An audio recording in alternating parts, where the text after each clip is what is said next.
New this morning, spring is in full swing, and even as it gets hotter, you can still have a flourishing desert garden without using all the water that Sherry was talking about. Lauren Negrete joins us live this morning from Sweet Tomato Test Garden up in Centennial Hills to work on her green thumb. Lauren, good morning to you.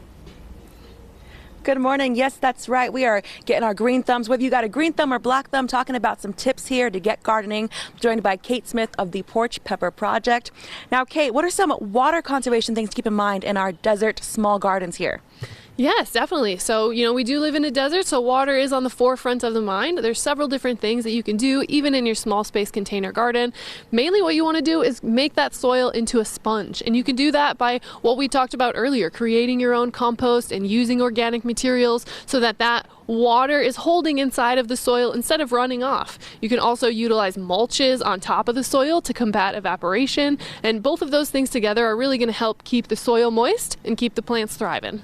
We already added that banana in there, the coffee grounds, the eggshells, whatnot, but let's add a companion plant, one of the things you discuss here in your book as well.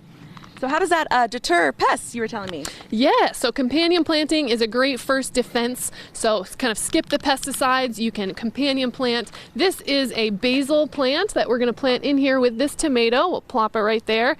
And the smell of this basil plant is going to deter pests from touching our tomato. It's also going to make our tomatoes taste better too. So it's a win-win scenario. Perfect. And it smells, like you said, it smells. I wish there should be a scratch and sniff TV, guys. It smells amazing, by the way. But you can all find out here in your book. You want to shout out your website, shout out your book? Yeah, check out Small Space Urban Desert Gardening, everything that we've talked about this morning, from how to get started gardening and growing food in your small space. You can find it in my book, porchpepperproject.com.